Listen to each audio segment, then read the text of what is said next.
Hey everyone, it's your girl Emma Ansah. Thanks so much for tuning in to the African Diaspora News Channel. We have a family traveling who stopped at a big box store to buy something and use the washroom. We have a white father and a biracial daughter. We're going to see a direct contrast in the way that they were treated when they asked to use the washroom. I'm going to roll the clip and then we'll talk about it. So I wanted to get people's opinion on an experience of racism that I had and find out what folks think I should do about it. Some time ago, my father, who is white, and my son, who is black, and myself, who is light black, were traveling. I know this sounds like a setup for a joke, but the end is not so funny. So we were traveling from Toronto to the boondocks where I live with my son, and we stopped at a big box store along the way to buy something and use the bathroom. You know how it is with long trips. So my dad went to the toilet first, and then he pointed me in the direction of the back of the store. So I went to the back of the store, and I asked the closest attendant on the floor to allow me access to the bathroom because the door was locked, but she said no. I was confused, but I left the store and mentioned to my dad, hey, I wasn't able to use the bathroom. My dad said, well, that store attendant just gave me access to the bathroom, and so we went back to speak to her. He said, you just gave me access to the bathroom. How come you're not letting my daughter use it? Please give her access to the bathroom. She refused. He said, hey, it sounds like you're discriminating. Please give my daughter access to the bathroom.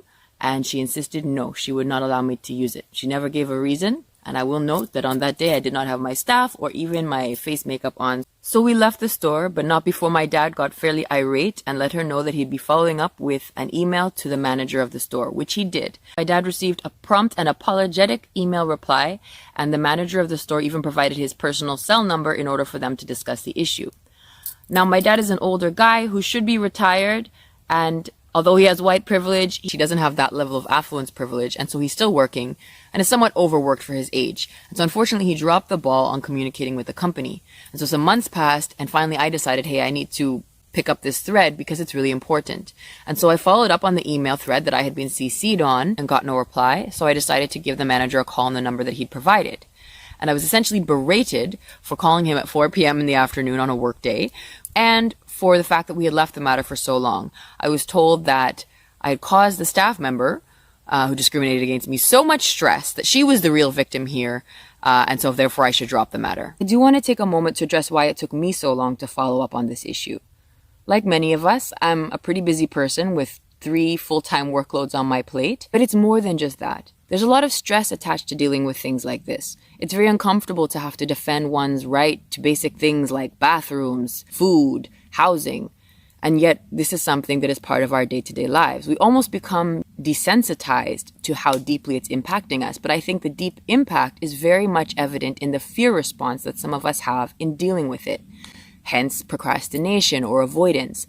And so I think it's very important to actually push oneself to confront these issues. And now, back to the story. The manager outright refused to deal with the matter any further and said that if I wanted to pursue the issue, I'd have to contact the company's main customer service email address. So I emailed customer service and I laid out 3 kinds of recompense that I think should come out of the situation. Number 1, I requested $5,000 in personal compensation, which is the typical amount paid out to victims of human rights abuses that take their matters to the Human Rights Tribunal here in Canada.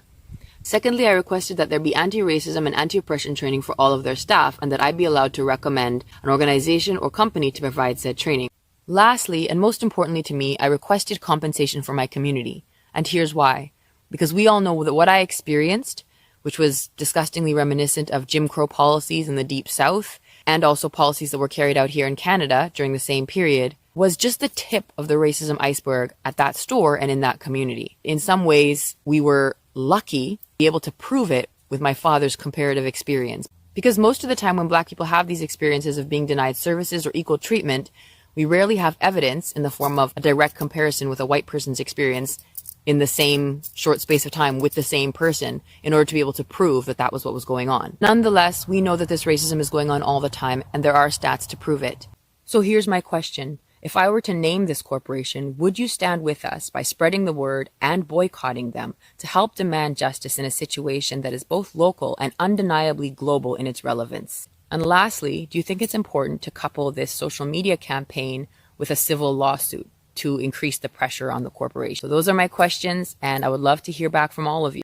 So, a direct contrast in treatment Once dad went in and asked the customer service agent if he can use the washroom, he was allowed it without incident. When daughter went in to ask, she was denied access. Even when her father came in to lobby for her and defend her and demand that she allows his daughter to use the washroom, this attendant still refused to allow her to use the washroom. So now he files a complaint. And here's another direct contrast in treatment. When dad filed the complaint, oh, I'm so sorry. Here's my phone number. Give me a call. Let's talk about it. And, the sister did mention that her father dropped the ball and talked about him not having a level of affluency, even though he's white. I beg to differ.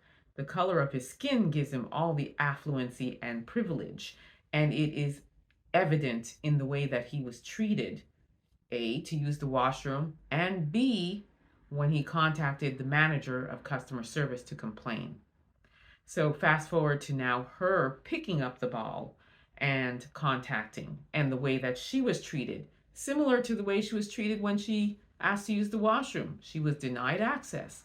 This same customer service manager who spoke with her father very nicely denied her any right. So berated her, told her that she, which is the irony of all ironies, is causing stress to the customer service agent who was the racist who wouldn't give her access to use the washroom. And this person is the one that's under stress. And then she's directed just to the main email, customer service, contact them if you have an issue. I do agree with her as she mentioned about us as Black people, sort of having some level of fear and not wanting to, lodge a complaint or push the issue any further. And we do need to fight back and not let it drop, not let the ball drop, not say, oh, I'm just going to let it go and I'm not going to bother. We need to fight for our rights. And what we need to do is expose these organizations, these people, these racists, these white supremacists that are treating us like we are other. So, sister, to answer your question, whether or not you should reveal the name of this big box store so that we can expose them and boycott them, absolutely. If you're watching, if you're listening, please let us know who this store is so that we can expose them and absolutely demand to be compensated for this behavior. These are the two ways to get at these people and these organizations, through their wallet and through exposing them and demanding accountability. The employee also needs to be fired. Let their livelihood be gone from them. And maybe then they will understand, which I doubt, but they will understand what it feels like to be less than, which is what we've been struggling with our entire lives. So please let us know who this company or this store is so that we can boycott them. Let me know what you all think. Please drop some comments in the chat. Don't forget to like and subscribe. And please ring that notification bell so you don't miss out on the next upload. And also, subscribe to my YouTube channel, EA Public Relations, where I cover Black-owned businesses in the Niagara region.